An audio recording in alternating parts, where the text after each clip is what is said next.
So Justin Larson got in touch with me because he wanted to play some games against each other so that we could record the results and put them on YouTube. But what he proposed was that we have a special format. He called it the Dwemer Challenge, and the idea was that we had to include at least 30 neutral cards in our deck, and we had to have 3 different decks to play against each other so that it would be a non-traditional format, and hopefully we would have a lot of fun in the process playing some cards, or forced to, after being forced to use some cards that you wouldn't normally play. So we have done just that. I had a ton of fun. The games were a blast. I would look forward to doing something like this again in the future, maybe with different formats, or maybe the same format, who knows. But nonetheless, special thanks to Justin Larson for coming up with the idea. I will make sure that once his video is posted, since we both recorded it, that there will be a link in the description so that you can check out his side of things. But for now, here are the games through my eyes, and I hope you guys enjoy it. Alright, so here we go, waiting to get game 1 on the way. Should be pretty exciting to see how the mostly neutral decks play, and what we have drummed up in terms of classes. So it looks like Justin here has decided to go with Warrior to start, and we have Spell Sword. I think this is keepable. We don't have a 2-drop, but we have some removal. May you walk on warm sands. It's always bad to see the Dark Harvester in hand.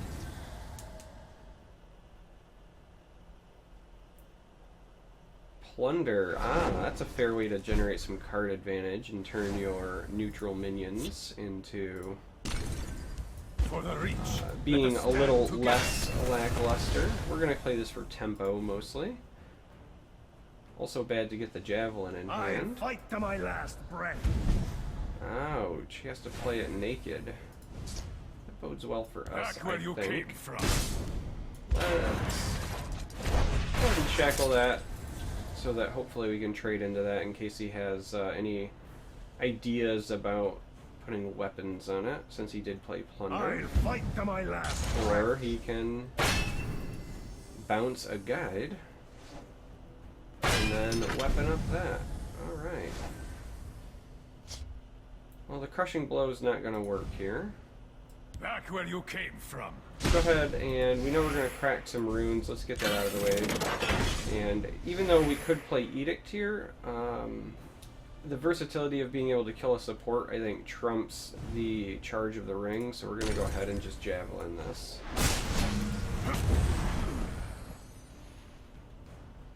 Because he might be like myself in playing Halls. I'll fight to my last breath. Oh, that's actually a nice, cheap way to trigger the Forsworn guy. Plunders again, which is great for him, not so much for us. We're going to burn through this, take our 3 damage, and then I think, just because we do have the ally here, though we could do this as a surprise. So our decision now, actually, I think what we're going to do, I was considering playing the Halls, but I actually think we're going to change that to be ally. Hope for the trigger, which we do get. Get a worker and we draw a card. And then we're going to go ahead and Crushing Blow this, just to maintain control of the board. And then we still have this next turn, but now because we've played this and we did get the trigger, that's a big swing in our favor. See? This is why we kept the Edict as well, though we're going to play our Halls before we Edict that. Because that is a huge swing in our favor. So here we go, hoping for no Prophecies, which we thankfully dodge. I think we're going to go ahead and hit that, and then play our own Spider. So we did a good job of keeping control of the board. Might have just had a bad draw. There's his Priest. It has been an engaging hunt. But we, just to show him we had it, we take game 1. Let's go ahead and see what we have in store for game 2. Okay, so we're queuing up now for game 2 as soon as Justin accepts. And for game 2 we are playing a sorcerer-based Dwemer. So we will see what he has drawn up. Ah, Battle Mage. I'm kind of curious what he has decided to put in there. We got a lot of prophecy here. We're going to ship this back. Part of me wants to keep this just because I want to see the look on his face. Which of course I can't see now, but I think, you know, when we watch the video back it would be fun to see. So we're going to go ahead and keep it. Ah, we got some tempo plays as well. Just the nature of us having 2-drops is going to go a long way, I think, for us in these games. I wonder if he's playing like a Smorky Prophecy Battle Mage or not. Alright, we're gonna bring the Crocs. Neutral Crocs. We was really only including those because they had prophecy. Alright, that'll croc us up, that's for sure. But unless he's got a firebolt, hopefully this is the speed bump that May the fates smile on Kaji. hopefully protects a croc. He's gonna shackle one. Fortune favor me. Alright, so Crushing Blow here protects at least one croc.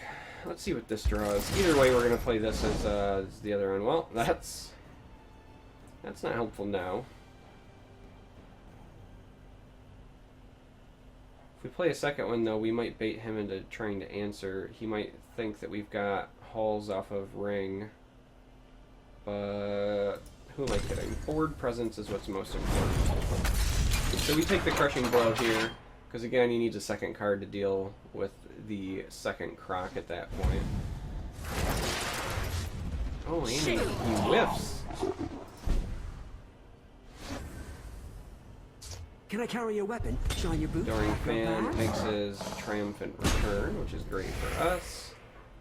And we're going to do this again either way. Is that worthy of our last charge? The other option is a bolt here, which might protect the croc. I actually think that that's still fair. That croc has been doing work for us. Let's be good to our pet. Try to keep him alive. Here comes the shackle.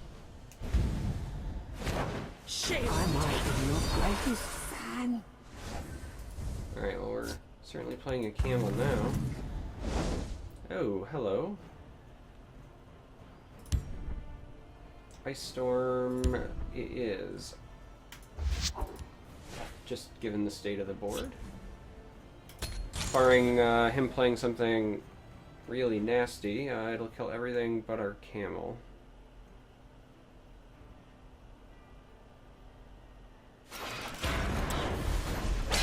Alright, not unexpected. We can Shadowfen Priest that, which does wonders for us.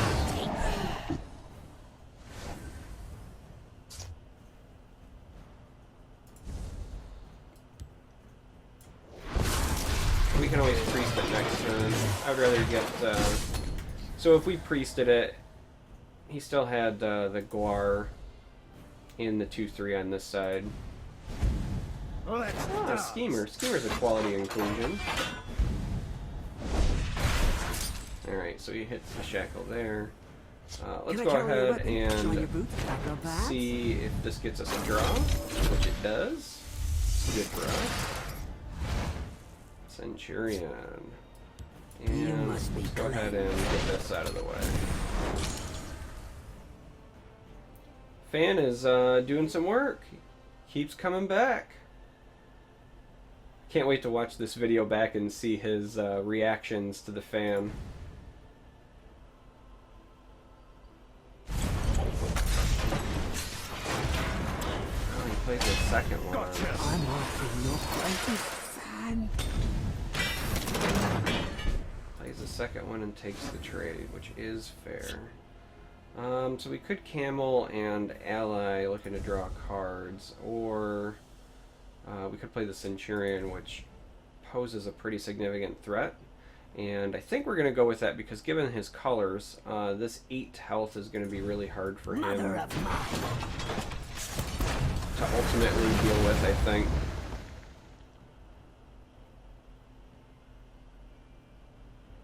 The breakthrough is really important. When he takes damage, he's going to feed us the O3 guards.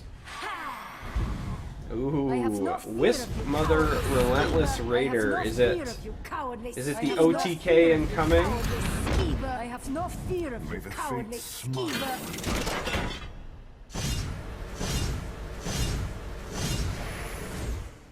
Gotcha. Ooh.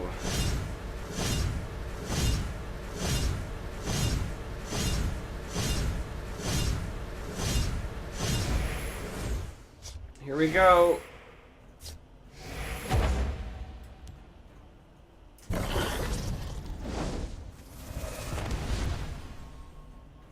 Fortune favor me. Alright, so we've got our own moment of truth coming up here because of the lightning bolt in hand.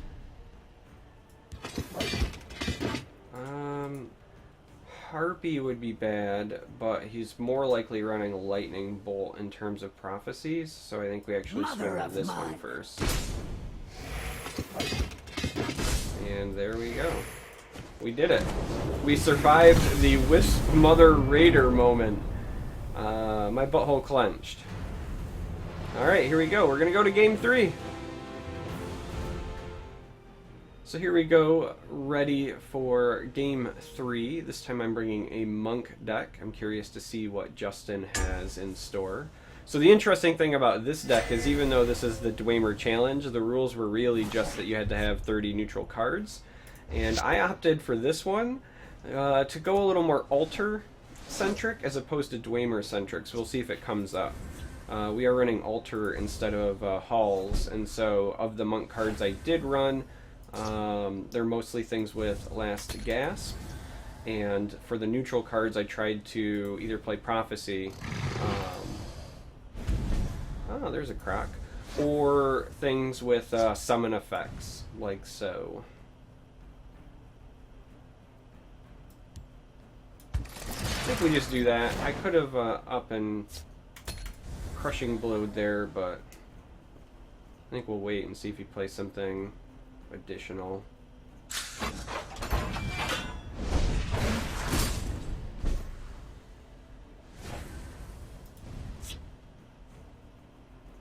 Yeah, now we'll take the Crushing Blow and call it. We're going to be a little bit more defensive this game. First 2 rounds, obviously, we had the upper hand by playing early threats. Khajiit needs coin. Oh! He will have it. Nicely done. This is an interesting inclusion. My thanks is yours. I don't think we can let that be a thing. So yeah, basically we're playing like monk control at the moment, which is kind of funny in a way. But My sword go hand ahead itches. and could also play a kinsman, If I but fall, let's do that because he'll take this trade. Leave the courier alone. I think the charges are still going to be pretty important here because we're going to have to sneak in like kinsman plus camel, and then it gets us to Tazcat around sooner. I'm really curious to see what else he has up his sleeve. Since we're in the mirror here. You know? Alright, so we are definitely going to go ahead and get Altar online. And give him a sweet roll. So ironically, we did not include Ungulum, but it was just because it was very tight on what we included. I probably could have, like, say, left out Tazcad to get the guaranteed shenanigans, but I ultimately felt that some of the other drops were more important. So let's go ahead and do that. If I fall, Spider's Guild on that side as well. This is why I wanted to keep the ring charges. Let's actually... He might have Dawn's Wrath. So as a result, let's play the Courier over there. We've gotten almost all of our colored cards, ironically.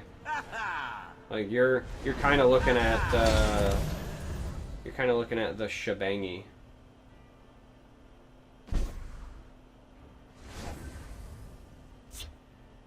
chaos take You waste my breath. All too simple.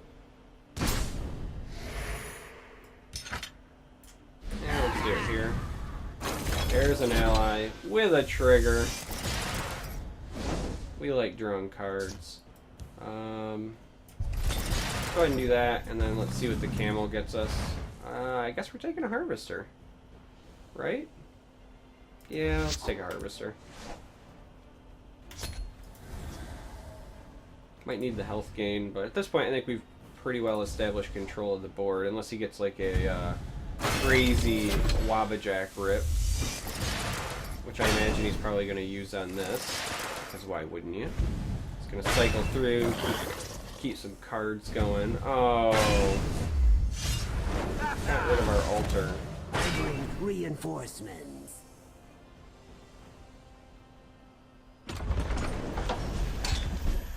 Alright, Thieves' Den is a problem.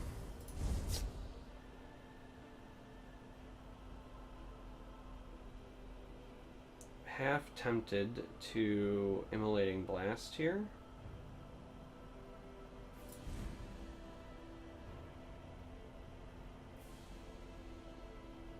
Because then we might be able to... You waste my breath. kill whatever is ever remaining, because his board is definitely stronger than ours. So I feel like it would be a good blast, at least at the moment. All too simple. Take the damage first.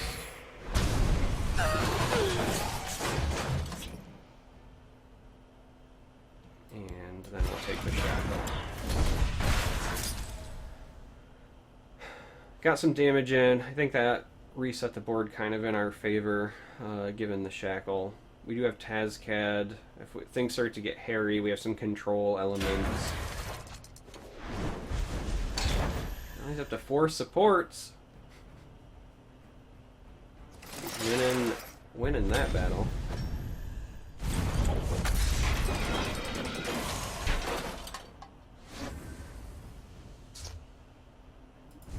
I do think getting the layer going is important. But then if we do that, what are our other options? Well, we're gonna do this either way. Let's start there. It's kind of too bad that he's got the fervor here, because I would love to crushing blow this. And then be able to deal with that. I mean, I guess we could play Gold Brand potentially instead of the layer, but... Or maybe it's just Tazcad for pressure, right? This puts him at 11, Tazcad puts him at 5, and then he has to respond, and we'll have a Kinsman and a Crushing Blow in hand. So perhaps... All too simple.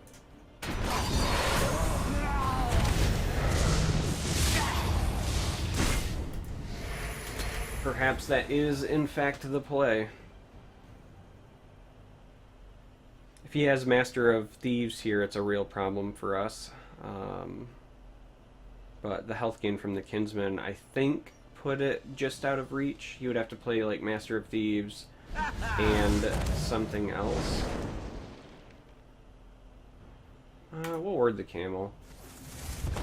If we ward this, it's still susceptible to like Murkwater Mitch or anything. Alright, so they're There's that. Oh, that might be enough for lethal.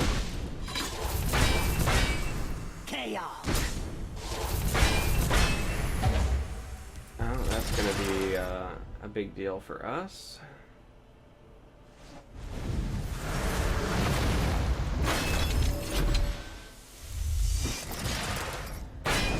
Got the trigger, but I think that we slowed him down just enough. It has Your been an blood will engagement. spill!